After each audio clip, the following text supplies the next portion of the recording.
Hi everyone, welcome to the webinar and workshop series conducted by TCS in lieu of the upcoming OCS exams happening in February 2026. My name is Nicholas and I'm the lead tutor and evaluator for OCS at TCS.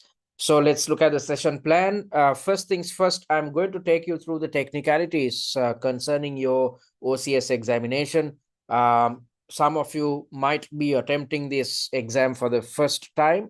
If so, it's essential that you gain an in-depth understanding of how this exam is structured and how your knowledge is tested, and therefore how you should develop answers in the most successful manner. And then I will also direct your attention towards a study plan which you are supposed to adhere to if you are to be comfortable when conducting your preparations, because rather than waiting until the last moment, if you start right now and if you stick to the study plan, you simply need to dedicate something like 7 to 8 hours of study time per week.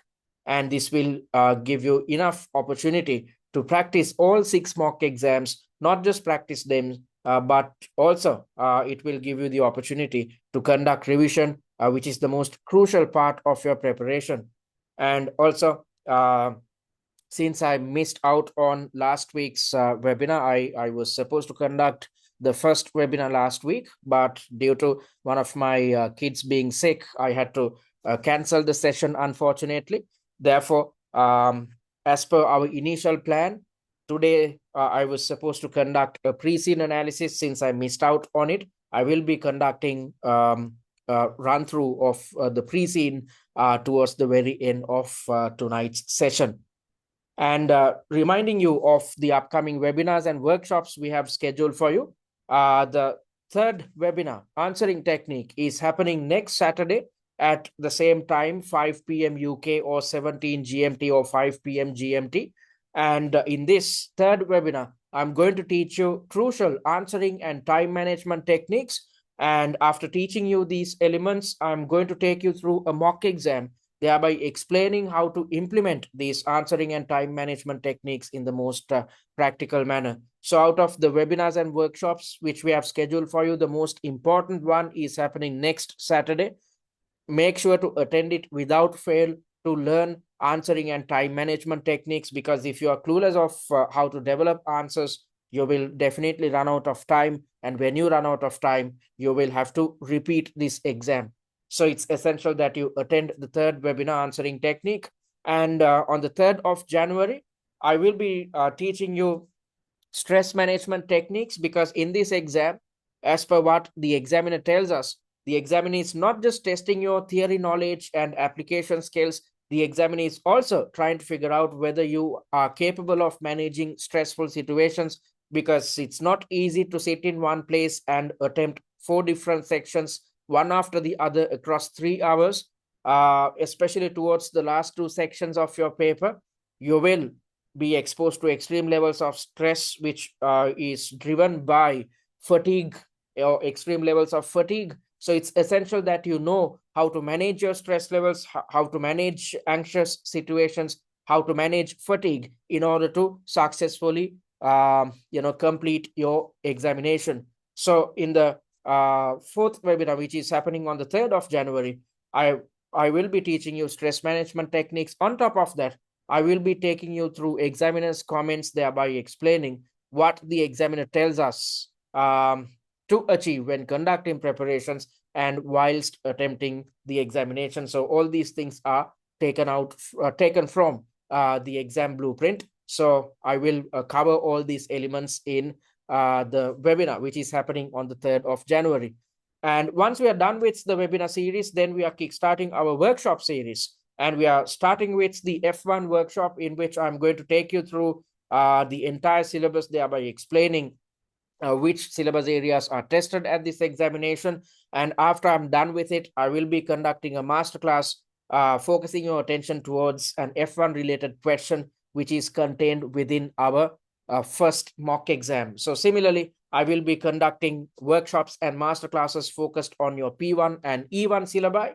And in each of these workshops, I will be conducting a Q&A, and you can get all your questions addressed instantaneously via these Q&As. And it's the best way to keep tabs about your performance on a weekly basis. And in the final workshop, which happens just 2 or 3 days before your examination, I will be sharing last minute tips with you to make sure that you are capable of, capable of approaching your exam with a high level of positivity and confidence. Because as per the CIMA examiner, if you believe in yourself, if you're confident, you can easily pass this examination. So make use of these free resources on offer. Attend each of these weekly webinars and workshops, which is the best way to keep tabs about your performance on a weekly basis. And each webinar and workshop is the best opportunity to get all your questions and queries answered. And having said that, let's try to understand how this examination works. So first things first, let's try to understand the type of students or how students end up at this stage or the operational case study level. So there are a minority of students who are coming through the CIMA general route. So these are the type of students who have completed their E1, F1, and P1 OTQ examinations. Since you have completed your OTQs, you have already mastered theory. You have already learned all conceptual elements covered within this syllabus. And therefore, this examination is going to be a walk in the park for you. Why am I saying it? Given the fact that this is a theory-heavy examination, 80% of the questions are intended to test your theory knowledge or conceptual knowledge. So since you have already learned your theories under your E1, F1, and P1 OTQs, it's simply a matter of brushing up your application skills. This is going to be an extremely easy exam for you, because if you look at all 3 case study exams, operational case study, management case study, and strategic case study, at the operational case study, your theory knowledge is heavily tested. So since you have already learned theory, this is going to be an extremely easy exam to pass. However, if you look at those who are coming through the exemption routes, such as the FLP program or the finance leadership program, these type of students will struggle a bit with this exam, because most students who are coming through FLP, they get exemptions due to their academic qualifications. However, as you know, this is a professional qualification. So when attempting a professional qualification and when developing answers, focused on a professional qualification, the way in which you should structure your answers or utilize your knowledge is quite different to that of an academic qualification. So it's not about, when it comes to developing answers, it's not about explaining theories in depth. Instead, you need to utilize the conceptual knowledge which you have learned via your E1, F1, and P1 syllabi and apply it, considering a practical situation faced by your chosen company. So this is a bit tricky. That's why most students who come through exemptions have to repeat this exam. If you look at the numbers, 60% of the students who come through exemptions end up failing this examination. This is not due to some type of a problem with these students. Instead, this is due to the fact that there are knowledge gaps and issues with application, and most students do not know how to conduct their preparations in the most successful manner. Most students therefore end up attempting just 2 or 3 mock exams. You cannot pass this exam. If you're coming through an exemption route, you cannot pass this exam simply by attempting 2 or 3 mock exams. You have to be conversant with how each syllabus area is tested. So these type of shortcomings are experienced by those who are coming through the exemption routes. So that is why you need to put in some extra effort to make sure that you know how each syllabus area can be tested, and therefore you know how to work on your application considering each syllabus area. But don't worry, we at TCS, we have developed some additional resources with the prime intention of teaching all conceptual elements, teaching application focused on those who are coming through exemptions. So if you stick to our study plan, even if you have not completed your OTQs, even if you are coming through the exemption route, you can benefit immensely by the additional support and resources which we have developed solely focused on those who are coming through exemptions. And looking at the exam, this is a PC-based examination. You can attempt the exam at home, or you can attempt the exam at an examination center. However, if you are facing frequent power cuts or internet issues, don't attempt the exam at home. Instead, it's prudent to attempt the exam at an examination center. And also, when dealing with multiple students, they face technical issues when they are doing their exam at home. So the wise decision is to attempt your exam at an examination center. And the time allocation for the entire paper is 3 hours, and your paper is divided into 4 main sections or 4 main tasks, and the time allocation on each section is 45 minutes each. So let me quickly explain how your typical paper will be structured. So as I mentioned earlier, there are 4 different sections, and the time allocation for each section is 45 minutes each. So let's assume you are in section number 1. Once the first 45 minutes run out, you will be directed to section number 2 automatically. And when you are in section number 2, you cannot go back to section number 1. So that is why it's crucial for you to manage your time considering 4 slots of 45 minutes each, rather than trying to manage 3 hours of your time, because that is not how this exam works. This exam is divided into 4 different sections carrying a time allocation of 45 minutes each in each section.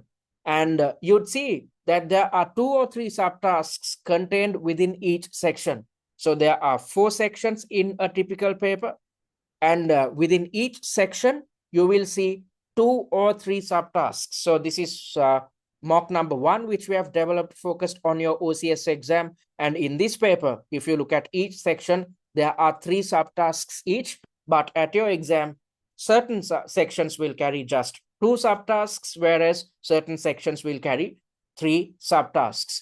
And you can also see some weightages provided in here. And these weightages give us an indication of mark allocations considering each and every subtask. So you should consider these weightages, and based on these weightages, determine mark allocations. And based on these mark allocations, you are supposed to determine how many points you need to include under each subtask when developing your answers. All these things will be taught in depth in next week's webinar, in which I'm going to teach you answering and time management technique. When explaining these elements, I will teach you how to determine mark allocations based on the weightages. And once you have determined mark allocations, I will also explain how you should determine how many points you need to include under each and every subtask. All right, so let's look at the first section. As I mentioned earlier, the time allocation is 45 minutes, and the examiner tries to replicate a real-life corporate environment when testing your knowledge. So that is why I said this exam is quite different to that of an academic qualification, because your knowledge is tested in a practical manner. The examiner intends to identify whether you have learned what is highlighted within your E1, F1, and P1 syllabi. On top of that, the examiner wants to know whether you can utilize these conceptual knowledge elements under in a real corporate environment. So you are receiving an email from your head of finance. You are reporting to the head of finance of your chosen company, and your role is that of a finance officer. I'm going to explain in a little while what your role is all about. And the subject goes as costing, training, and KPIs. So you see, different types of information shared with you as part of this email body, which creates or which forms the scenario. And on top of that, you'd see some bullet points. These bullet points indicate the requirements. So the first requirement is to explain how an activity-based costing approach can be adopted for costing production operations and its benefits. And as I mentioned earlier, there's an indication of weightage. This gives you an indication of how many marks are dedicated for the first subtask. Similarly, there's some information which is tied to the second subtask, and you see a third subtask as well. And in addition to all these things, you will gain access to some reference material which shares some additional information concerning the scenario at hand. So as I mentioned earlier, this is exactly what you'd see at office. You will receive an email from your superior and there will be some information in the email's body along with certain requirements highlighting what you're supposed to achieve when developing a response. And on top of that, as and when necessary, you will see attachments shared with you, and these attachments give us an indication of some additional information concerning what's highlighted within the email's body. So that's exactly what you can see in here. And in section number 2, the structure is quite similar. You are receiving an email from your boss, and there's a scenario as well as a requirement. So there are 3 different requirements within this section, and via the reference material, some additional information is shared with you. And this section number 2, carry 2 different reference material. So at your exam, you might have just access to just 1 reference material in each section, or you might have access to 2 reference material. In certain instances, I've seen the examiner including 3 different reference material as well, which is highly unlikely, but expect 1 or 2. There won't be any sections where you won't have access to any reference material. Definitely, there's going to be at least 1 reference material within each section. So that's exactly what you can see in section number 3 as well. There's a reference material, and section number 4, it carries a reference material as well. All right, so this is how your paper is structured. And when it comes to developing answers, your answers should be in paragraphs, and you should not include bullet points or single line sentences in your answers. If you do so, you are not going to get any marks. So always remember, the professional and the appropriate way to respond to an email is to develop answers in paragraph form. That's the exact same methodology which you can see when you look at our suggested answers. This is what the examiner is expecting from you. So as you can see, the entire answer is in paragraph form. And although your final answer should look something like this, although your final answer should be in paragraph form, you need to spend some time to structure your answers or plan your answers. So you need to develop something called an answer plan right after reading through the scenario and the requirements and the reference material before you move towards typing your final answer. You are supposed to spend some time to develop an answer structure or plan out your answer. And when you are doing this, you are supposed to come up with bullet points. Keep it simple, keep it short. The objective is to make sure that you are developing an answer which is aligned with the requirement fully, and at the same time making sure that you are developing an answer, and when doing so, you are considering all conceptual elements which you have learned under your E1, F1, and P1 syllabi. So if you look at this question, this is based on activity-based costing, which is highlighted in your P1 syllabus. So when developing the answer, you should think in terms of what you should bring to the answer, how you should include conceptual knowledge when developing this answer plan or when structuring your answer. So I'm going to teach you how to do this in the most effective manner in next week's webinar. So for now, what you need to remember is the fact that after reading through the question or the scenario, you are supposed to spend some time to develop an answer plan or an answer structure or an answer summary. Once you have developed this, then utilizing the remaining time in each section towards the end of each section, you are supposed to expand this answer plan in paragraph form. So when it comes to planning your answer, you can come up with bullet points, keep it simple. But when it comes to finalizing your answer, it should be in paragraph form, and you are expected to develop a paragraph per answer point. So let's assume in this answer concerning subtask A, you intended to include 10 valid points. Then in your fully fledged answer, you need to have 10 different paragraphs. So you are supposed to develop a paragraph per valid point or paragraph per answer point. So that's how you should approach this examination. So that's what I wanted to highlight. And as I mentioned earlier, the total time allocation is 3 hours, and this paper is divided into 4 different sections, and the time allocation for each section is 45 minutes. And the pass mark is 80 out of 150 or as a percentage, you need to score 54% to pass this examination.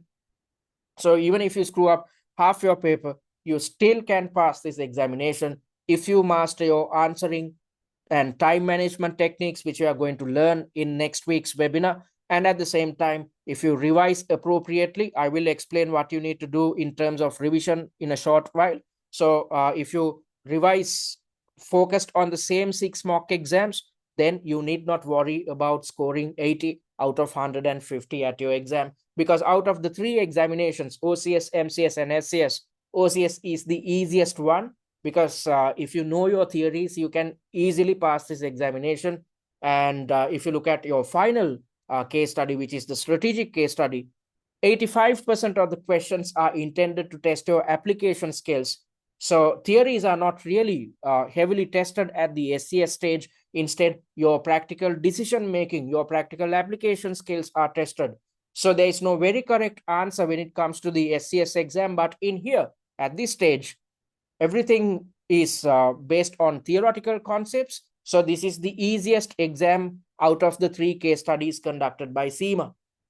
And looking at your role, I said that I'm going to explain these things in a little while previously. So you are playing the role of a finance officer. And let's try to understand where you are located within your chosen company. So if you look at a typical organizational hierarchy or organizational structure, you can divide it into 3 main parts. At the very top of any given organization, you'd see the board members, or those who are driving the company into the future. And these individuals are involved with something called an outside-in approach when it comes to decision making. So when before they finalize a decision, when they are conducting their evaluations, these board members always think about how their decisions will impact the current industry and the main stakeholders we are dealing with at the moment. After thinking about how the decisions will impact the external dynamics, then board members will think about how it will impact the internal dynamics. So that's what an outside-in approach is all about. So the board members, or those who are at the strategic level, are supposed to come up with decisions concerning the long-run success of your company. And those who are at the lowest level, which is known as the operational level, are involved with implementing these decisions on a daily basis. So for instance, if the board members intend to increase sales by 10% in the upcoming year, those who are at the operational level should be involved with implementing these plans on a daily basis, with the prime intention of achieving an increment in sales within 12 months. So you are located at the operational level of the organization as a finance officer.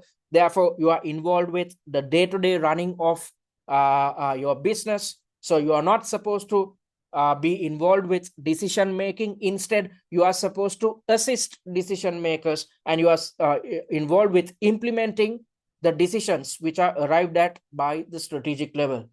And between you and the board members, you'd see the management level, or which consists of managerial level employees. And these management level employees effectively creates the link between the strategic and operational level. And these individuals are supposed to keep tabs about whether those who are at the operational level are doing their job properly. Because if the operational level employees are not implementing the plans on a daily basis properly, then the management level staff should keep tabs about it. And if there are major hiccups, then they should inform the board members so that the board members, as and when necessary, can change their plans. So that's about how an organization works in a nutshell. So focusing your attention towards your role, you are supposed to play the role of a finance officer who is involved with the daily operations of the organization, who is involved with implementing the decisions of board members. So therefore, you are located at the lowest level, or at the operational level of your chosen organization. So as a finance officer, a moderate level of application and practical thinking is expected. So there will be questions tied to key performance indicators, in which you are supposed to suggest KPIs or key performance indicators. This is the only type of questions in which your decision making or application or practical decision making or practical decision making skills are tested. Other than that, in all the other questions, you are not supposed to be involved with decision making. Instead, you are supposed to assist your decision makers. So at this stage, theories are heavily tested. So whenever you are assisting your decision makers, you need to know what's highlighted, especially in your P1 and F1 syllabi. If you look at your F1 syllabus, I'm going to take you through your F1 syllabus in a little while. For now, if you look at your F1 syllabus, it is based on a handful of IASs and IFRSs. So your superior will seek your opinion about how a certain initiative the company intends to take in the future might impact the financial statements. And when conducting these type of evaluations, your knowledge concerning IASs, the relevant IASs or IFRSs will be tested. Similarly, looking at your P1 syllabus, the first question in this paper is based on or is supposed to test your understanding about activity-based costing, which is highlighted within your P1 syllabus. So if you don't know what activity-based costing is, you are not going to get any marks for this type of a question. So you are supposed to explain to your superior about how activity-based costing can be adopted within our company, and the type of benefits we might achieve by implementing ABC within your chosen company. So you need to, first things first, know what activity-based costing is, and then also have a good understanding of the current costing and budgeting initiatives practiced within your chosen company, which is SumTrix, because when implementing activity-based costing, the costing systems will change significantly. So you need to know how these changes should be managed when implementing ABC in a practical manner within your chosen company. So theories, your theoretical knowledge is heavily tested, and practical decision-making skills are not really tested at this exam, unless and otherwise you are supposed to suggest key performance indicators. All right, so that's your role. And let's dive deeper to gain an understanding of what this examination is. So information about a company is provided, a fictitious company is provided via something called a pre-scene document. So let me take you to the pre-scene to explain, what this is all about. So if you look at the table of contents, it gives you a clear snapshot of what is contained within this entire pre-scene document. So first things first, the examiner explains what your role is, and then there is an introduction about your chosen company, which explains the history of the company. And also there's an article, one or two articles taken from the industry with the intention of ensuring that you gain a good understanding of how this industry operates. And also there's information about the industry, and after these industry elements, information concerning the industry is shared with you, then the examiner solely focuses or directs your attention towards the internal dynamics of your chosen company. So extracts taken from the SumTrix website is shared with you, which indicates the mission statement as well as the values of your chosen company, the type of products we manufacture and sell at the moment, the type of leadership within your chosen company, and how various different departments within our company operate. There are different departments, and you need to gain a good understanding of how these different departments function. And also there are additional information shared with you with the intention of ensuring that you have a good understanding of the internal dynamics of your chosen company, and also other information about how your company operates, along with the financial statements and budgets. The financial statements give us a snapshot of what has happened within the previous 12 months, and the budgets give us an indication of what the company intends to achieve in the upcoming 12 months. And there are news articles as well, and based on these news articles, scenarios will be developed at your exam. If you had looked at previous OCS examinations, you would have seen that the examiner develops 6 different variants or 6 different papers focused on each pre-scene. So when developing each variant, the examiner sticks to a theme, and this theme is based on these news articles or the type of information shared within these news articles. So it's essential that you understand how to approach these news articles when conducting the pre-scene analysis session. I'm going to explain these things in depth. And lastly, information concerning the tax regime practiced within your chosen country. Your company is based in a country which is known as Reland. So the tax regime of Reland and how taxation is carried out within your chosen country is shared with you via this pre-scene document. So as I mentioned earlier, in order to do your job properly, you need to have an in-depth understanding of the internals of your chosen company. And on top of that, you need to have a general level of understanding of how the industry operates. You are at the lowest level of the organization, so you are not a decision maker. Since you are not a decision maker, you need not be really concerned about what happens in the industry. However, you need to have a general understanding and a higher amount of weightage is provided towards the internal dynamics of your chosen company, given the fact that you are located at the lowest level of the organization, and therefore you are involved with implementing the decisions on a daily basis. So in order to implement decisions in the most successful manner, you need to have a good understanding about the internals of your chosen company. So all this information concerning a totally fictitious industry and a company which is based in this fictitious industry is shared with you via a pre-scene document. Since this time's pre-scene is relevant for November 2025 and February 2026 sittings, since the pre-scene has been out for something like 2 months by now, I think you should have gone through the pre-scene. There's a lot of information in the pre-scene, I agree with you, but you need not worry. We have summarized everything within the annotated pre-scene as well as the pre-scene mind map. You will see these resources in a little while. And in the exam, you are required to address issues or questions relating to the operations of the company. So you are playing the role of a finance officer. You are located at the lowest level of the organization. Therefore, you are supposed to address issues or questions relating to the operations of the company. So when the objective of developing this type of a case study is to test your knowledge as to whether you have a good understanding about what happens within your company. So one of the objectives of this operational case study or developing this operational case study is to test whether you can go through some type of a case study and gain an in-depth understanding of your chosen company. And also, most importantly, the examiner is testing whether you are capable of applying your E1, P1, and F1 related knowledge when developing your answers. So since this is a theory-heavy examination, if you are clueless of one single conceptual element, you might end up having to repeat this exam. Why am I saying this?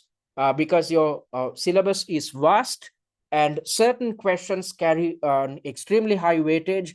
And if you screw up one single section, you might have to repeat this examination if it's a major component which you have missed when you are conducting preparations. So let me quickly explain what will be tested under each syllabus area. So as I mentioned earlier, this paper is P1 and F1 heavy. So E1 is actually aligned with decision making. Therefore, there's not a lot of prominence given to your E1 syllabus. However, everything under P1 and F1 will be tested at the exam. So your knowledge concerning various different variances will be tested. So at the OTQ exams, you are supposed to compute variances, but in this exam, you are not supposed to do any calculations. All the facts and figures will be shared with you.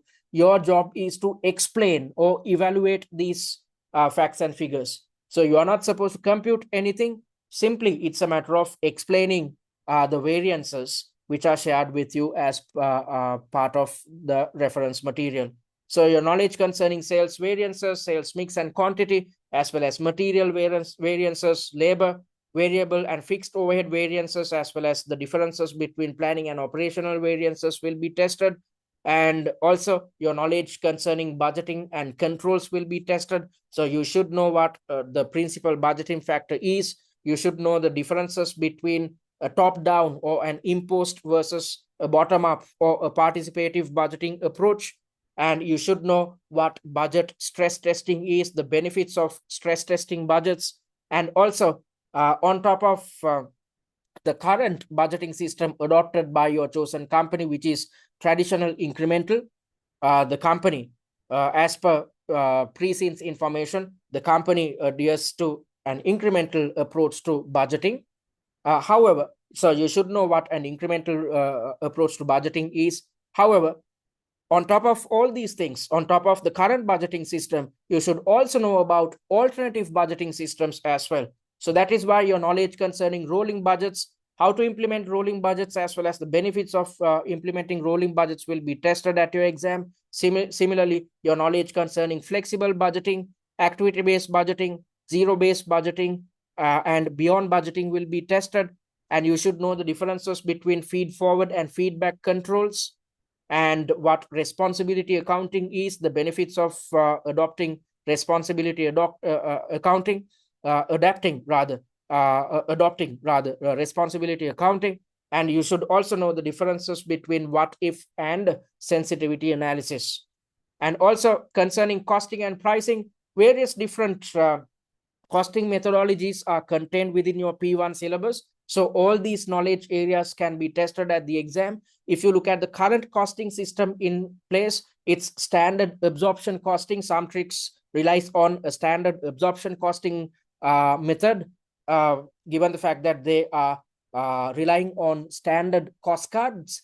However, you should know about the alternative costing systems as well. So therefore, your knowledge concerning the differences between marginal versus absorption costing will be tested. Your knowledge concerning activity-based costing will be tested. You should know how to implement an activity-based costing system within your chosen company, and the pros and cons of adopting activity-based costing within SumTrix. And you should know how to conduct evaluations by looking at relevant costs.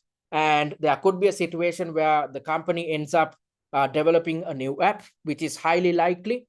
If so, your knowledge concerning the costs tied to app development will be tested, and pricing methodologies, not just costing, pricing will be tested as well. So cost plus pricing approaches, knowledge concerning these elements will be tested. And you should know how to deal with transfer pricing, which is contained within your P1 syllabus, especially concerning taxation, international taxation principles. And also your knowledge concerning CGMA, the CGMA cost transformation model will be tested, given the fact that our company believes in sustainability. So when a company adopts sustainability, such a company is exposed to additional costs. So we should, manage affairs to create a balance between achievement of real sustainability and the costs tied to it. So the best practice to implement is to adopt the CGMA cost transformation model. So your knowledge will be tested, and also your knowledge concerning digital costing principles, the benefits of adopting digital costing will be tested at your examination. And forecasting related knowledge concerning various different forecasting tools will be tested at your exam. So you should know the benefit of utilizing big data for planning, and forecasting techniques such as time series, linear regression, equation, seasonal variations will be tested. Again, you are not supposed to do any computations. The facts and figures are shared with you. Your job is to evaluate the numbers, and then you should know the limitations of each of these forecasting techniques as well. And also your knowledge concerning risk and uncertainty will be tested. So you should know the type of action taken by various different individuals carrying different risk attitudes, such as Maximax, Minimax, and Maximin. And your knowledge concerning payoff tables, decision trees, expected values, standard deviation, coefficient of variation will be tested at the exam. And you should also know how to determine the value of perfect information. And your knowledge concerning risk identification and management will be tested. And also you should know the limitations of each of these risk management tools, such as payoff tables, decision trees, expected values, and whatnot. And also your knowledge concerning short-term decision making will be tested. So as I mentioned earlier, you are at the lowest level of the organization. So your main role is to assist decision makers. So when assisting decision makers, you are supposed to conduct evaluations concerning make or buy decisions, especially given the fact that as per the pre-scene, we are purchasing accessories from third parties. So we are manufacturing skis at the moment, yes. However, the ski accessories are purchased from third parties. So rather than purchasing these ski accessories from third parties, the board might think about manufacturing these accessories in-house. If so, your knowledge concerning make or buy decisions will definitely be tested in this time's exam. And also your knowledge concerning multi-product break-even analysis or multi-product break-even charts will be tested. So the tables as well as the charts will be shared with you. Your job is to evaluate these tables as well as the charts, and your knowledge concerning linear programming will be tested. These two are major elements which students students struggle a lot.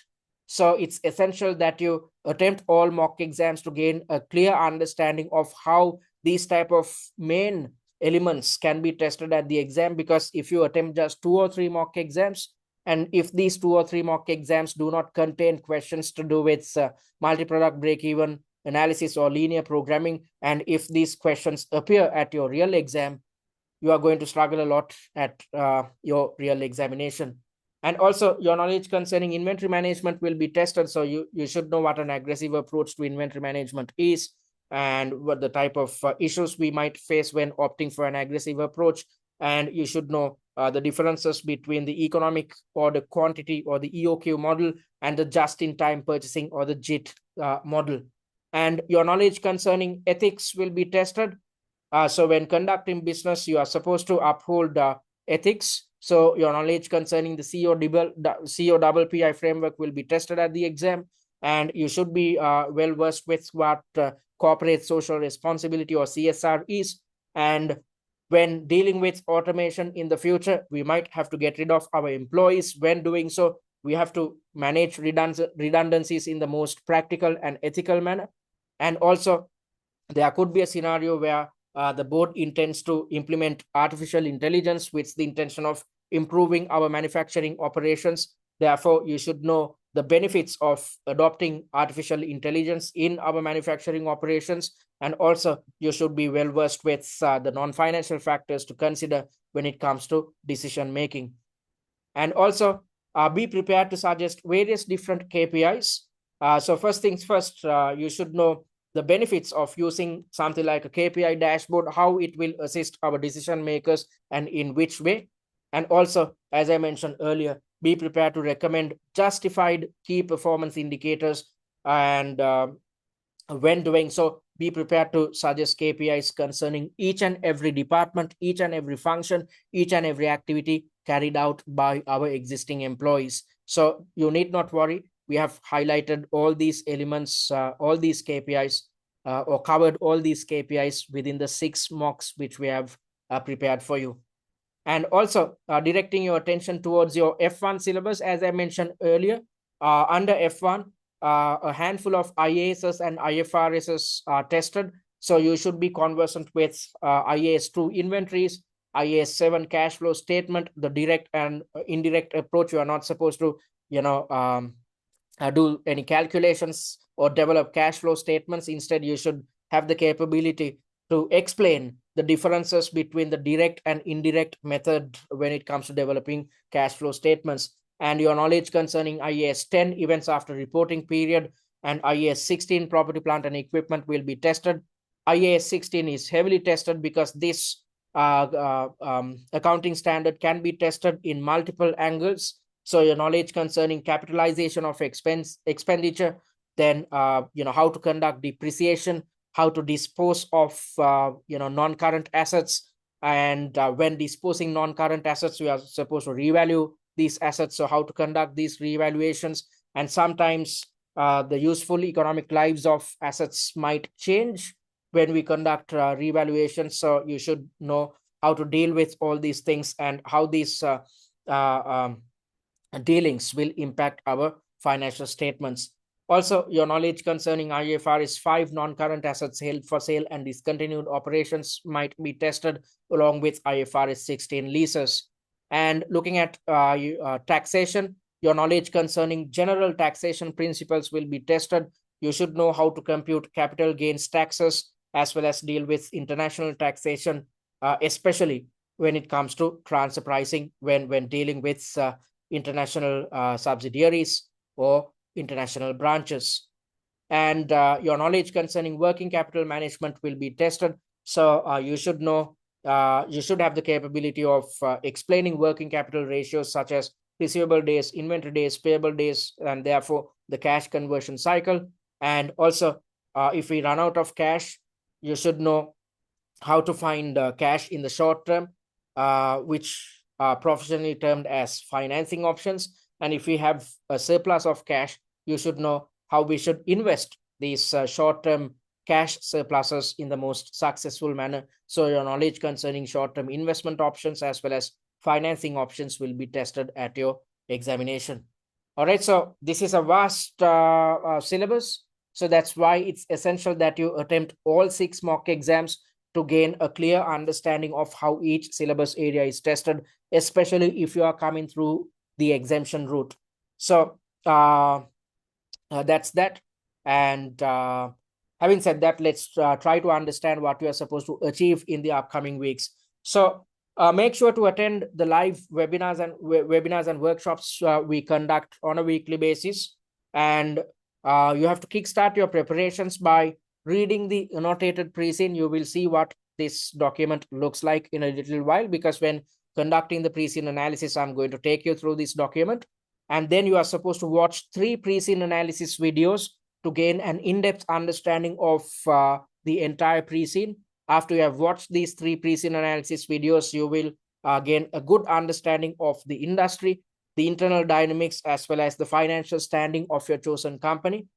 And also, you are supposed to refer to a set of slides, the industry analysis and financial analysis slides. Let me quickly show you what is contained within these slides. So our industry analysis slides are divided into 4 main parts. In the first part, we have defined your industry. In the second part, we have explained competitive dynamics. And also in the third part, we have explained industry trends. Based on these industry trends, scenarios will be tested or thrown at you at your real exam. And towards the very end of this document, we have considered 2 real-life companies which operate in a similar industry and thereby explain what these 2 companies are up to when operating within your chosen industry.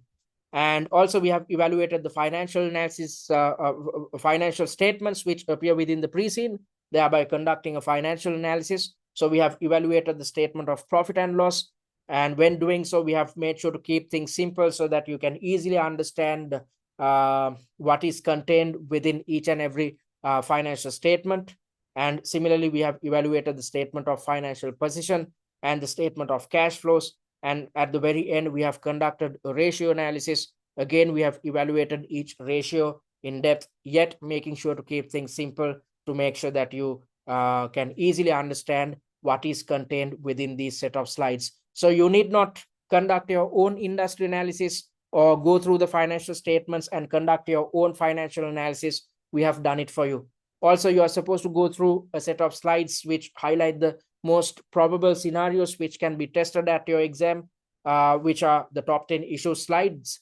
And also, you are supposed to go through the theory recaps concerning your E1 and E1, F1 and P1 syllabi as and when necessary. After attempting each mock exam, if you feel that you were struggling with a certain syllabus area, you need not worry. Simply go through these theory recaps to brush up your knowledge in a jiffy. And also, most importantly, you are supposed to practice 6 exam standard and pre-scene specific mock exams. And at TCS, we have made sure to develop 6 mock exams. And within these 6 mocks, we have included 72 subtasks. And this is what you need to pass the examination, because when you have gone through all 72 subtasks, it's as if you have gone through the entire syllabus.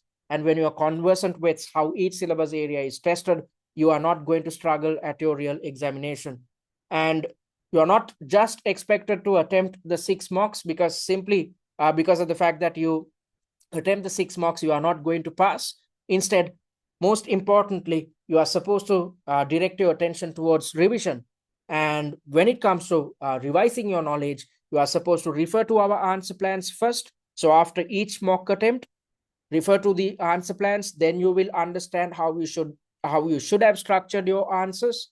And when you have learned this, keep TCS's answer plan aside and try to redevelop the answer plan on your own. Once you have redeveloped your answer plans, compare them to TCS's answer plans to further refine your understanding and to avoid knowledge gaps and pitfalls when conducting preparation. So it's essential when in a nutshell, when conducting preparations in the upcoming weeks, first things first, you need to direct your attention towards mastering the pre-scene. Once you're done with it, you have to focus your attention towards attempting mock exams. And when it comes to attempting mocks, do it under exam conditions with the prime intention of practicing answering time management and stress management techniques under exam conditions. After attempting each mock exam, go through the answer plans, thereby revising, thereby gaining an understanding of how you should have structured your answers. And your work should not stop there. After going through our answer plans, redevelop answer plans on your own. And once you have redeveloped your answer plans, compare your fresh answer plans to TCS's to understand whether you are capable of replicating TCS's answer plans. So you need to keep repeating. If you are dissatisfied with your fresh answer plans, you need to keep redeveloping answer plans over and over until you are satisfied about the fact that you are capable of replicating TCS's answer plans, because if so, you have gained the appropriate level of knowledge and therefore you will perform really well at your upcoming examination. So this is there's a lot to do in the upcoming weeks, but do not worry. We have developed a study plan in which you are supposed to approach each and every activity on a weekly basis. And if you do so, you will have enough time to relax towards the final week or the week in which you are taking your exam. And before we proceed with the remaining elements, let me quickly tell you what we offer at TCS. So I'm on the OCS page. If you are yet to create a free user account, click on this button and create one. Once you are done with it, you would gain access to our student dashboard. And once you are in our student dashboard, click on My Courses. In front of OCS Free, you would see an Access Content button. Click on it. And via this, you would gain access to the recorded versions of the weekly webinars and workshops, which can be accessed via the Videos tab. Under Study Material, you would gain access to the answer plan of our mini mock exam, the pre-scene mind map, and the syllabus coverage document. And under the mocks tab, you would gain access to the first mock exam, its questions and suggested answers. And via the exams tab, you will gain access to mock exam 1, which can be accessed or which can be attempted rather under exam conditions via TCS's exam platform. And we have made sure to replicate the Pearson VUE system on which you will attempt your real exam. So we have given you the opportunity to practice mock exam 1 under exam conditions, which is the best way to practice your answering and time management techniques and see whether you are capable of managing your time, whether you are capable of developing highly successful answers under exam conditions. So even under the free course, you will gain access to our exam platform on which you can attempt mock number 1 in its entirety. So don't attempt mock number 1 as yet. Wait until we are done with next week's webinar. After learning answering and time management techniques, you are supposed to attempt mock number 1. All right, so that's what we offer under the free resources. And if you are interested in investing on paid content, click on this button and check the sample material before you do so. And if you are yet to join the OCS WhatsApp group, click on this button and join it. Via this group, we are sharing hordes of free resources. And on top of that, we will keep you guys informed of the weekly webinars and workshops, the commencement dates and times. And also, if you have any questions, I'm always there to address your concerns instantaneously. And talking about what we offer two packages, the essential course and the value course. The essential course is designed for those who are coming through the general route or those who have completed their OTQs. So as I mentioned earlier, since you have completed your OTQs, you know your theories. Since this is a theory heavy examination, you are going to easily pass this exam. When it comes to conducting your preparations, your job is simply to improve your application skills. So under the essential course, you'd gain access to the recordings of all webinars and workshops, 3 mock exams with suggested answers. Although I was talking about you having to attempt 6 mock exams, since you are coming through the general route, you can simply attempt 3 mock exams and brush up your application skills. And you'd also gain access to pre-scene analysis videos, the annotated pre-scene and the industry and financial analysis slides, along with the top 10 likely issue slides. You will also gain access to a case study familiarization kit. Once you have gone through this kit, you will gain an in-depth understanding about the technicalities behind your OCS exam. And also, you'd gain access to a tutor-managed live chat. So the essential course is priced at just £99. And talking about the value course, this course is designed for those who are coming through the exemption routes and those who had failed the exam previously. So both these sets of students have the same problem. There are gaps in theory knowledge and issues with application. So with the intention of covering all syllabus areas, covering all possible questions, we have included 6 mock exams with suggested answers under the value course. And within these 6 mock exams, we have covered 72 subtasks with the prime intention of covering all syllabus areas. A while back, I took you through the syllabus coverage document, thereby explaining what is contained within your P1, F1, and E1 syllabi. And when developing the mocks, we have made sure to cover each of the syllabus areas within our 6 mock exams. And on top of what you'd gain access to under the essential course, under the value course, you will also gain access to OTQ revision cards. So after each mock attempt, if you feel that you were struggling with a certain syllabus area, simply refer to the revision cards to brush up your knowledge. And you'd also gain access to the online mock exam platform on which you can attempt all 6 mocks under exam conditions, which is the best way to practice your answering, time management, and stress management techniques under exam conditions. And you'd also gain access to the answer plans of 6 mock exams. So we are not just sharing the questions, the mock exams, and suggested answers. We are also sharing the answer plans with you.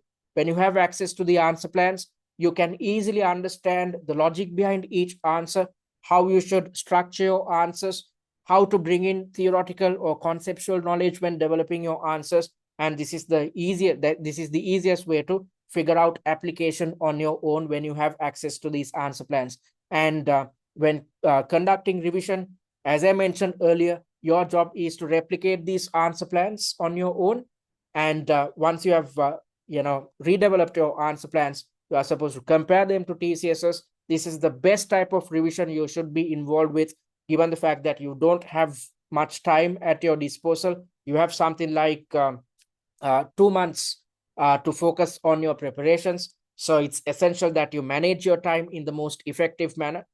So that is why we have made sure to share answer plans of all 6 mock exams. If not, you would have to go through suggested pages and pages of suggested answers and try to figure out the logic behind each answer, try to figure out how many points appear under each and every subtask. You can easily figure all these things out when you have access to the answer plans which we have developed. So the value course is priced at £199, and you can invest on either of these courses by clicking on either of these buttons.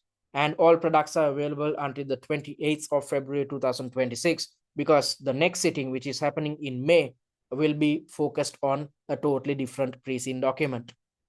And having said that, I'm moving towards explaining the study plan or explaining what you need to achieve in the upcoming weeks. And the study plan can be accessed via the website, via the OCS page as well. Okay, so we missed out on week number 1, but don't worry. In week number 1, it was simply a matter of, going through the OTQ theory recaps and referring to the OCS familiarization kit. you can, go through these documents within this week as well, because it's not going to take a lot of your time. And as per the study plan, we are in week number 2, in which you are supposed to focus your attention towards mastering the pre-scene document. So you are supposed to watch the pre-scene analysis videos. There are 3 videos in total. Once you have watched these things, you will gain a good understanding about the internals and externals of your chosen company. Then after you had watched these set of pre-scene analysis videos, you are supposed to refer to the annotated pre-scene on your own, thereby conducting your own revision. And then you are supposed to refer to the industry and financial analysis slides as well. So within this week, you are supposed to master the pre-scene. And in order to do so, you are supposed to dedicate 8 hours of study time. And in the next week, which is week number 3, you are supposed to kickstart your mock attempts. Before you do so, attend the 3rd webinar to learn answering and time management technique, which is happening on the Saturday, the 13th of December at 5 p.m. UK.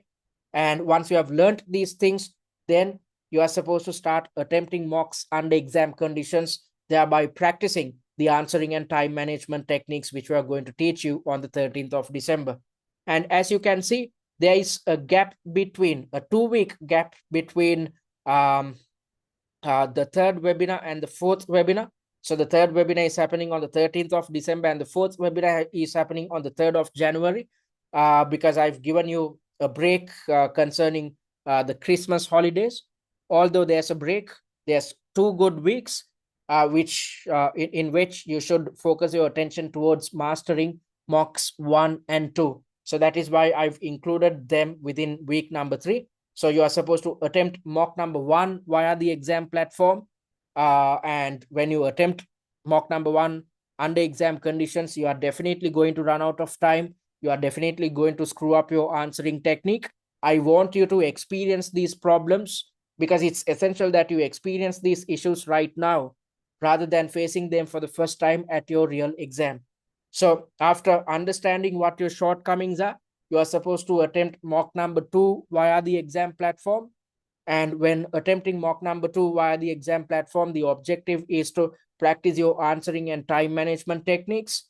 And once you're done with these 2 mocks, focus your attention towards redeveloping the answer plans focused on mocks 1 and 2, thereby conducting revision. And once when you are redeveloping answer plans, first things first, go through TCS's answer plan. After you have gone through a certain section, try to develop it on your own, and then compare your answer plans to TCS's and further refine the process. And if necessary, develop the answer plan once more. And similarly, in week number 4, you are supposed to direct your attention towards mastering mock number 3. So attempt mock number 3 via the exam platform, and then go through our answer plans, redevelop answer plans on your own, compare your answer plans to TCS's. So, likewise, you are supposed to focus on each and every mock exam on a weekly basis, thereby mastering each mock exam one by one. So in week number 5, you are supposed to direct your attention towards mock number 4. In week number 6, mock number 5, and week number 7, mock number 6. Okay. And by the time you are done with all 6 mock exams, you have not just attempted each mock exam, you have also taken steps to conduct revision with the intention of improving your knowledge levels, improving your answering technique, improving the quality of your answers. If you cover all these elements, you need not worry about passing this exam comfortably. And in the 8th or the final week, when all other students are scrambling for time, when all other students are doing everything under the sun, when all other students are stressed out, you are supposed to relax. And if you are relaxed before the examination, definitely you are going to be relaxed during the exam. So as I mentioned earlier, the examiner tries to replicate a real life corporate environment. So it's as if you are walking into office on a Monday. If you have to function properly on a Monday, you have to be well rested towards the weekend. However, if you were stressed out towards the weekend, if you didn't sleep properly, if you didn't have your meals on time, then you are not in a position to function properly on a Monday. So if you have to function properly at your exam, it's essential that you rest both physically and mentally. That is why we have developed this study plan to make sure then that in the last week or the final week, you are not stressing too much. You are not trying to attempt mock exams, redevelop answer plans and whatnot. Instead, you are simply supposed to refer to the answer plans of all 6 mock exams. When you are referring to these answer plans, it's as if you are going through the entire syllabus one last time, and you are supposed to reread the annotated pre-scene one last time and stop preparations a day prior to the exam. Sleep, eat, and rest well.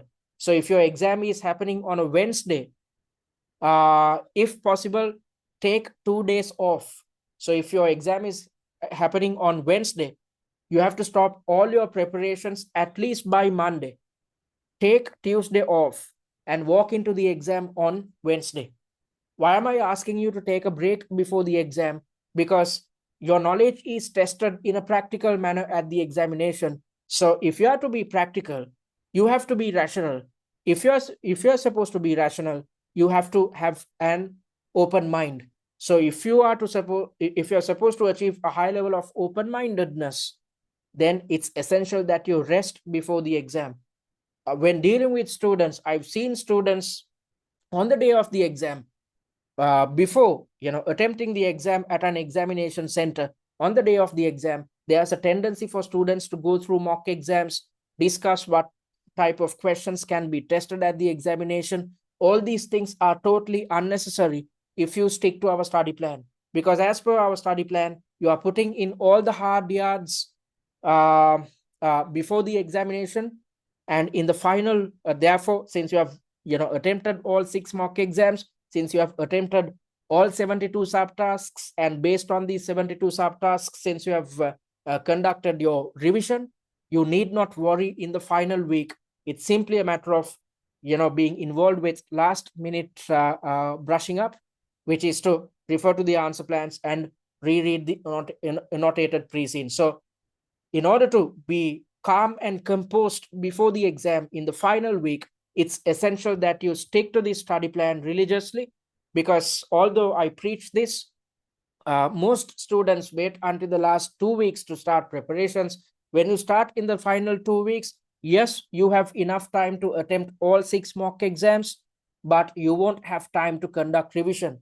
So simply by attempting the 6 mocks, you are not going to pass, as I mentioned earlier. Instead, you have to take steps to improve your knowledge levels, improve your skill set, improve the way in which you structure your answers. That is where revision comes in. So revision is extremely crucial. So that's why I want you guys to start right now and stick to the study plan. If you do so, you will have enough and more time to attempt all 6 mocks and conduct revision. And if so, you will be relaxing towards the final week, when everyone else is going through a hectic period, when everyone else is anxious and stressed. You will be relaxing at home. So I want you to stick to this study plan. I will be sharing a link to this study plan after this session via the WhatsApp group, and I hope and pray that you will stick to this religiously. If you do so, you are going to conduct your preparations in a stress-free environment. And as I mentioned earlier, when you are relaxed before the exam, you are going to be relaxed during the exam. When you are relaxed, you will come up with the best type of decisions, because you are well capable of being rational at the exam when you are in a position to manage your stress levels. All right, so I hope you will stick to this.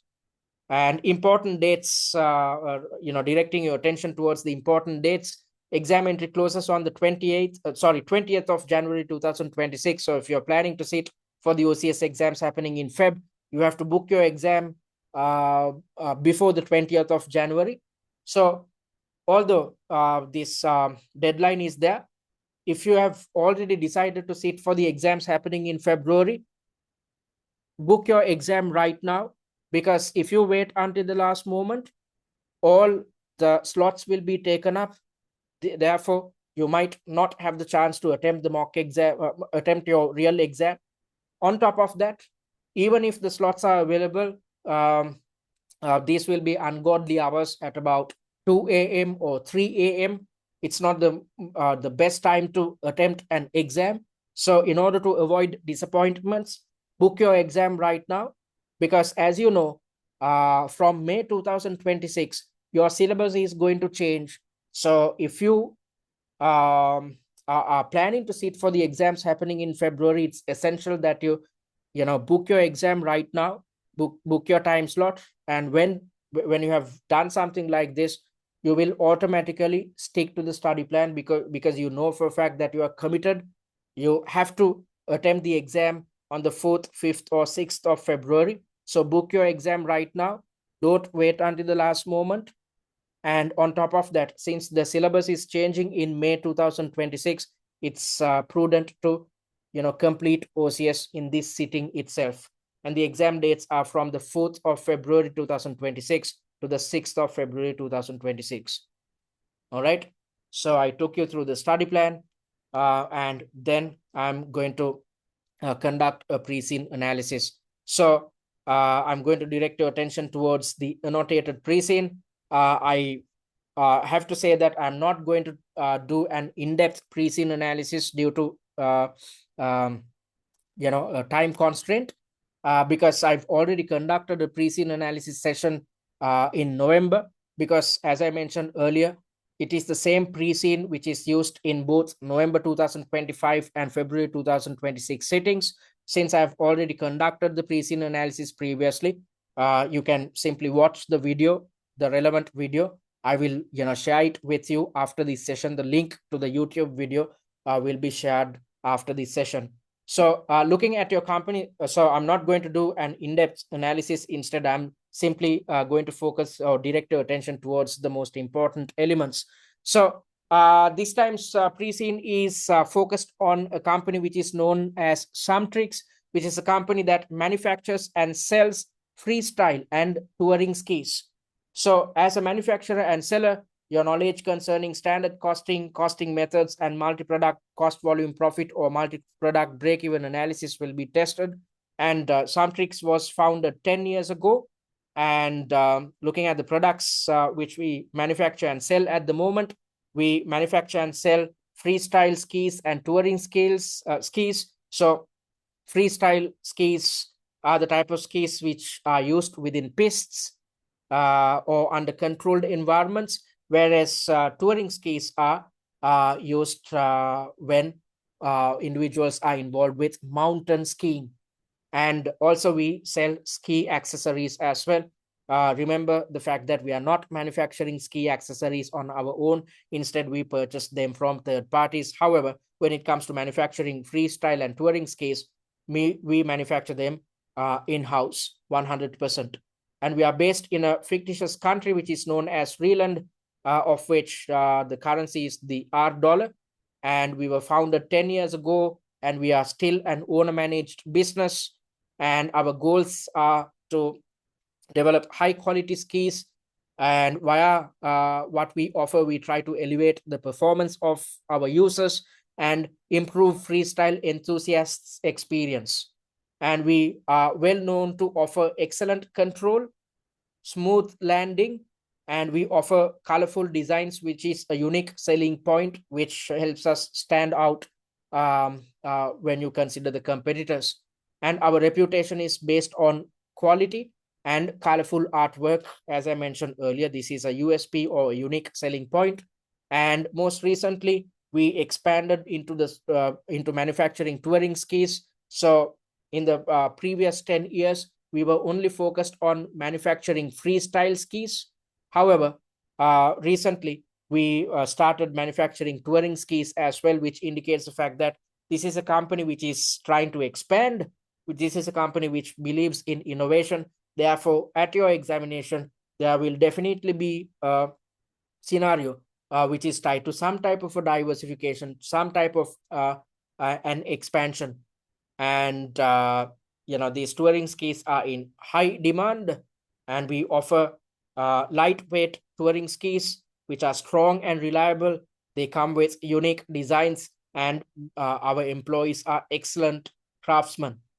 And at the present, we are involved with 100% in-house manufacturing, and we have our warehouse, which is warehouse and head office, which is adjacent to our production department. and we sell various different products. As I mentioned earlier, if you look at the two main product categories, we are into manufacturing freestyle and touring skis. Under each ski type, we are manufacturing 3 different models, and on top of that, we manufacture a custom range as well, which is a bit expensive, and therefore we are charging a higher price. And the custom range is manufactured to fulfill pro athletes who are into skiing, and also we sell accessories as well. And as I mentioned earlier, accessories are bought from unbranded trusted suppliers. We add our brand and sell it to customers. And looking at our sales channels, we rely on retailers as well as we sell directly to our customers via our website. So we are involved with both B2B sales as well as B2C sales. B2B means business to business. That is where retailer sales come into play. So we manufacture skis and sell them to European retailers, and we sell all existing models via these retailers. And looking at B2C or business to consumer sales, we are selling through our website. And via our website, we are selling our existing models as well as custom skis. And when it comes to marketing, we conduct marketing via social media and utilizing influencers. So all this information contained within these 2 pages are summarized in one single annotation, which makes your life easy when it comes to understanding what is highlighted within this pre-scene, and also understanding the most important points which you need to remember. And then it's all about the industry. I'm not going to take you through this industry because I've already done a pre-scene analysis session. The recorded version can be accessed via YouTube and our student dashboard. So directing your attention towards our mission statement, the company inspires riders and skiers to push boundaries, which indicates the fact that we are focused on the performance of skiers, as well as we are focused on sustainability as well. So that's why I said your knowledge concerning the CGMA cost transformation model will be tested at the exam. And looking at our values or what we believe in, we are hell-bent on creating high-performance skis with the intention of elevating riders or skiers' experience. And we have a passion for innovation, and we try to respect the natural environment as well.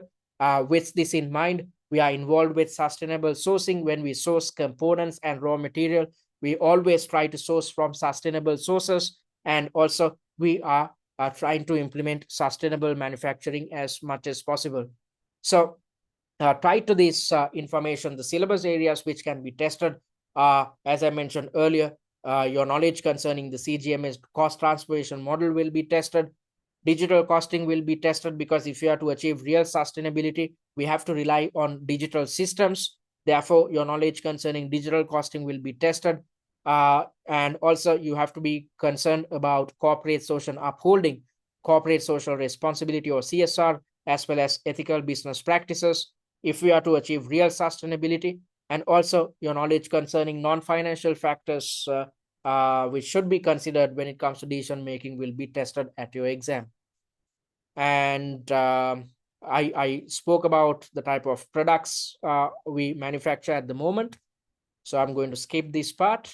And looking at the directors, in a nutshell, our directors are experienced and qualified, and most of them are focused on the future.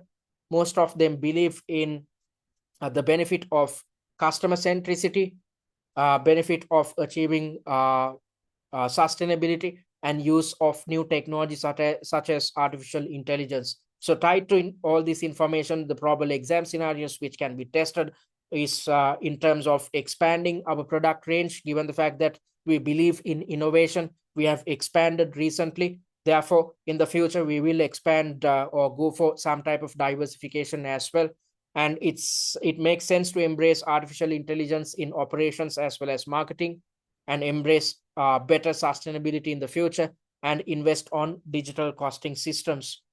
And tied to this exam scenarios, the syllabus areas which can be tested are with regards to sustainability and ethics, the CGMA cost transformation model, digital and social media marketing methods, current versus alternative costing systems. So as I mentioned earlier, you need to have a good understanding of the current costing system in play within SumTrix, and at the same time alternatives, and your knowledge concerning digital costing, working capital management, variance analysis, IASs and IFRSs, as well as your capability to suggest KPIs, as well as the benefits of using KPI dashboards and how it will impact board decision making will be tested at your exam.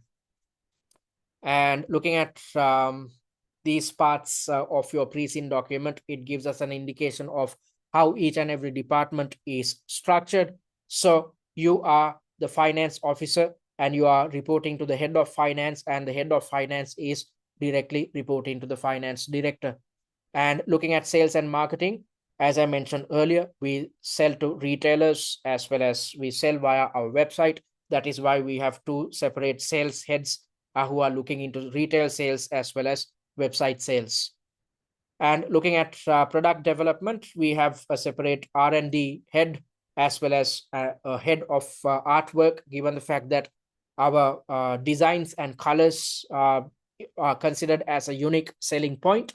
That is why we have a separate artwork department as well. And looking at the production department is divided into various different components. I'm going to explain what happens within these departments or components in a little while. And some additional information is shared with you by sharing an extract from the employee induction manual, which indicates the type of raw material and components used to manufacture our skis. You need not remember all these things in depth, because at this stage, as a finance officer, your job is not to have an in-depth understanding of the type of raw material and components used to manufacture our skis, because you are playing the role of a finance officer, not a production officer. And looking at how production occurs, there are 4 different manufacturing departments or production related departments. So there's a separate department which looks into component preparation, and once these components are prepared, all these components are sent to the assembly department. And once we have assembled each and every ski, it goes to the finishing department. And once we conduct our quality checks, these skis are packed, and then there's a separate department which looks into manufacturing the custom range of skis. So looking at the general range of skis, both mountain and freestyle skis which we manufacture, these are standardized products. However, when you look at the custom range, these cannot be standardized products. Instead, these products should be manufactured as and when a customer requests or places an order, and these are bespoke products. Therefore, when conducting our costing initiatives, for instance, we can opt or we can go ahead with the standard costing principles when looking at our general range. However, when manufacturing the custom range, we might have to adopt something like activity-based costing in the future. And on top of these production departments, there are 4 different support departments as well, which are located within our factory itself.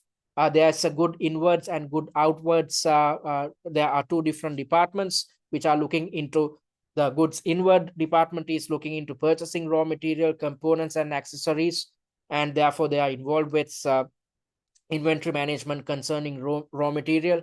And the goods outward department is dealing with finished good stocks, and they are responsible towards dealing with website sales and making sure that the correct product is dispatched to customers. And there's a separate department which looks into facilities management, which is well versed with upkeeping our buildings, providing security and various different facilities. And there's a separate department which looks into machine maintenance as well. So there could be a scenario which highlights some type of a production inefficiency. It could be tied to machine downtime, which leads to idling staff. So tied to this scenario, The syllabus areas which can be tested will be to suggest KPIs concerning the production department, warehouse, as well as dispatch operations. Don't worry, we have covered all these things in our mock exams. And your knowledge concerning make or buy decisions will be tested, especially tied to manufacturing accessories in-house rather than purchasing them from third parties. And your knowledge concerning activity-based costing. If we implement activity-based costing, then the budgeting system should change as well. Therefore, we should implement activity-based budgeting as well. So both these elements will be tested. Your knowledge concerning linear programming, what if, as well as sensitivity analysis, which are forecasting techniques, will be tested. And your knowledge concerning variance analysis, given the fact that we rely on standard costing principles, and therefore our budgets are prepared every 12 months as per incremental budgeting practices. So therefore, when you compare actual performance against the budgets, definitely there will be variances. These could be favorable or adverse variances. So it is your job to explain the reason for these favorable or adverse variances based on the facts and figures shared with you via each reference material. And your knowledge concerning IAS 10 events after reporting period can be tested along with IFRS 5 non-current assets held for sale and discontinued operations, because whenever we try to sell our assets, we might not sell our assets within 12 months. So by the end of the financial year, if some assets remain unsold, they should be categorized as current assets. They should be disregarded or they should be removed from non-current assets, and instead they should appear within current assets within our statement of financial position. So all these things are covered under IFRS 5 non-current assets held for sale and discontinued operations. And looking at other departments, purchasing and suppliers, the type of supply relationships we enjoy, the purchasing department is involved with purchasing raw material, accessories, as well as various different components, as well as dealing with various different suppliers. And I'm not going to go into all these details because I've covered all these things previously. And looking at our sales channels, as I mentioned earlier, we are involved with B2C as well as B2B sales. B2C is tied to online sales, and B2B sales are driven by local and international retailers. And looking at our sales split, we generate 61% of our sales revenue via retailers, and just 39% of revenue is generated via our online channel. And we have different sales teams as well. There's a retailer sales team which is supposed to constantly monitor retailers by looking into various different elements, and also looking at sales versus production. There's a seasonality in sales concerning the freestyle and touring models, because skiing is a highly seasonal activity. Therefore, our sales are seasonal as well. And looking at our custom range, as I mentioned earlier, these are made to order, or we are adopting just-in-time manufacturing when it comes to manufacturing our custom range. And accessories are available online year-round, given the fact that we are not manufacturing them. Instead, we are purchasing them from reputed third parties. And that's that. Then you'd see the financial statements. I've evaluated the financial statements via these financial analysis slides, so you need not worry about all these numbers. And you'd also see the budgets as well. Again, I've evaluated the budgets. I've come up with my own evaluations and explanations, which makes sure that you'd gain a good understanding of what the company intends to achieve in a financial sense in the future. Simply directing your attention towards the cost of sales figures, you can see that the cost breakdowns are shared with you. By looking at this, you can easily figure out the portion of overheads concerning the total costs. So we have variable and fixed overheads. So when you add these two figures together and divide it by the total cost, you can easily determine the portion of overheads by looking at when comparing with the total costs. So overheads are extremely high. It ranges between 41 and 43%, which indicates the fact that activity-based costing can be implemented within our company. By doing so, we are going to generate a lot of benefits. So definitely your knowledge concerning activity-based costing will be tested at the examination. So you should have the capability of comparing between the current costing system against an activity-based costing system, the advantages and disadvantages of adopting activity-based costing within SumTrix, and how to implement activity-based costing within your chosen company. So similarly, there's information about the touring range as well. I'm not going to take too much of your time because I've covered all these things. And there's information about accessories, thereby highlighting how much we spend to purchase them externally. And also there's an indication about the standard cost card. One single cost card is shared with you so that you are in a position to gain an understanding of how we manage costs within the organization. And most importantly, there are news articles towards the very end of your pre-scene. This is the most important element which I wanted to highlight. So by looking at these news articles, you are in a position to understand what can be tested or what type of scenarios can be thrown at you at your real exam. So if you look at this article taken from Skiing Today, this article includes information about para-skiing, a new type of product which is out there in the market. So since the examiner is giving us a hint about a new type of a product, definitely there will be a scenario in which SumTrix is trying to expand into this market. And these para skis are supposed to meet the needs of disabled athletes. And therefore, we have to rely on special equipment such as mono skis, bi skis, outriggers, and tri skis. These disabled athletes, as per their disabilities, will have to rely on mono skis, bi skis, outriggers, and tri skis. And each of these ski equipment should be highly customizable, given the fact that these disabled athletes come with various different disabilities. And if we go down this road to manufacture para skis, we have to ensure the safety, performance, and comfort of users. And the gear will definitely be expensive due to customization. And also, as I mentioned earlier, we have to ensure safety. So the probable exam scenario could be with regards to expanding our product range, thereby the company's board of directors deciding to move into the manufacturing and selling of para skis. And when doing so, it makes sense to adopt automation as well as utilize artificial intelligence, because when you utilize better technology, then you can deal with highly customized products.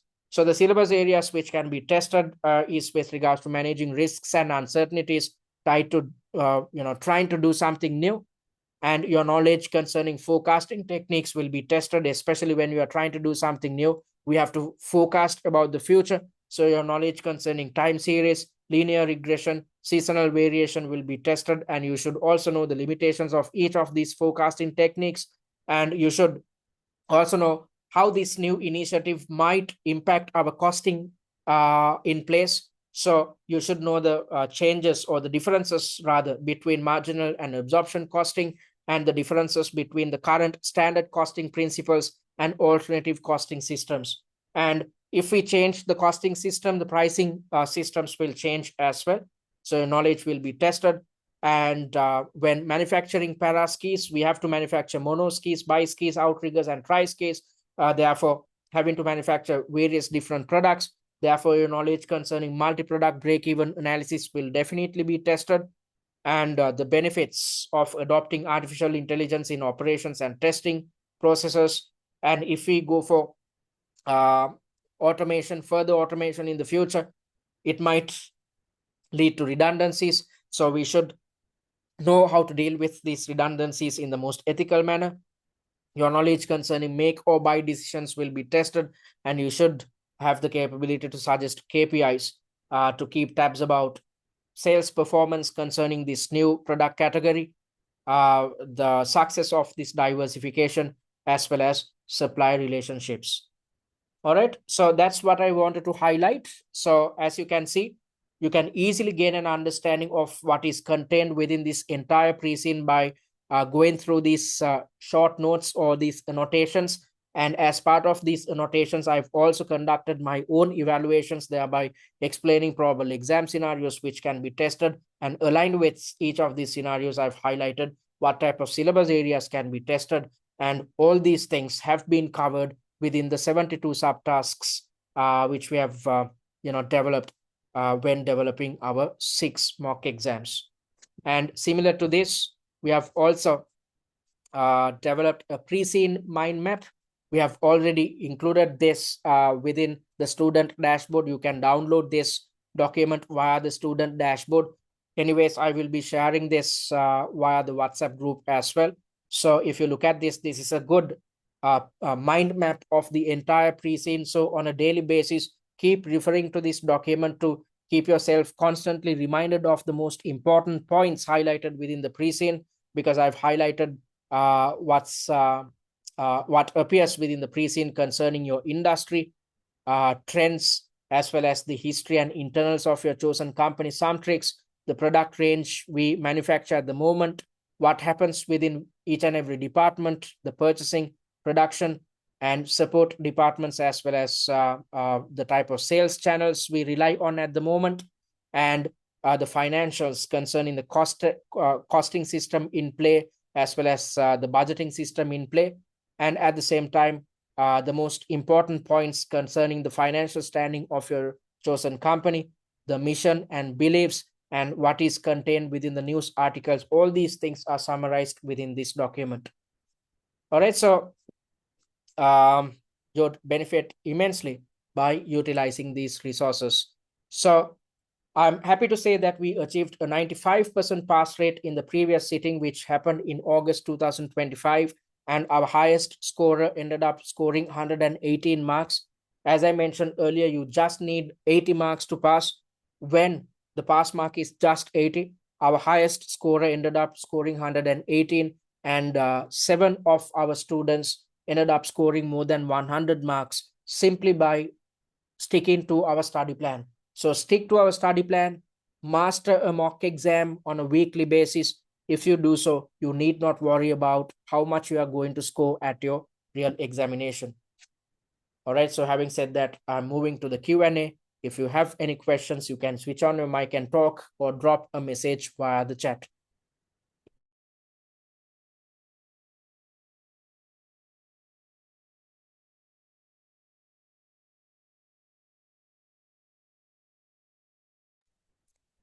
One of you is asking a question: do you mark the mocks and provide feedback? No, not at this stage, because the OCS exam, as I mentioned earlier, is quite simple. You can, go through the answer plans on your own and figure out how you should structure your answers, how you should approach each syllabus area. That is why we are not providing tutor feedback for any of the mocks which we have developed focused on the OCS exam. I hope I addressed your concern. Anything else, folks?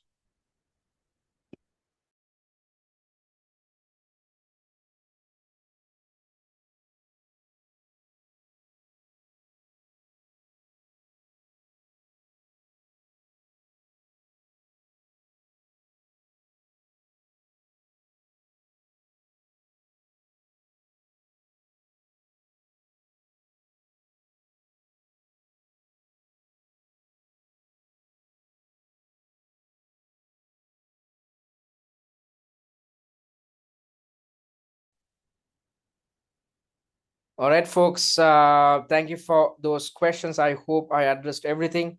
So if you want to contact us, you can do it via our website, which is www.study@tcs.com. Visit our website and click on the contact button and drop us a message. Our admin staff will get in touch with you via email during office hours. And if you want to directly reach us, you can email us at info@study@tcs.com. Or if you need instantaneous support, simply drop us a message via WhatsApp. And I urge you to follow us on our social media handles, especially YouTube and TikTok. because the recorded versions of the weekly webinars and workshops are uploaded to our YouTube handle. And via TikTok, you'd gain access to 6 videos, which is a good pre-seen mind map. So on your way to office, for instance, keep watching these TikToks to keep yourself constantly reminded of the most important points highlighted within the pre-scene. And also, I invite you to read our blog post, which we have developed focused on SumTrix. So read through this article to gain a good understanding of what happens within your industry and what happens within your company. So the concluding thought is to approach this exam as an opportunity to learn rather than an exam to pass, because the objective of testing your knowledge via a case study is to test whether you are in a position to apply your knowledge in a practical manner. So when conducting your preparations, try to improve your skill set, because if you improve your skill set, then you are well poised to become a management accountant in the future. Because if you do not fix all your problems at this stage, you are going to struggle a lot at the MCS stage. So don't think about this as an exam. Instead, take steps to improve your answering technique, time management technique, stress management technique, the quality of your answers or your answer structures. If you figure out all these things at this stage, you are going to be comfortable at your upcoming 2 case study exams, which are MCS and SCS. So thank you very much for joining. I hope you gained something out of this session, and I invite you to attend our next week's webinar, which is the most important one out of the webinars and workshops which we have scheduled for you, in which I'm going to teach you answering and time management technique. And after learning these 2 techniques, you can kickstart your mock attempts. So thank you for joining. I'll see you guys next week. Until then, if you have any questions or concerns, drop me a message via WhatsApp or drop a message via the group. I'm there to help you guys out. Thank you for joining. Good night and take care.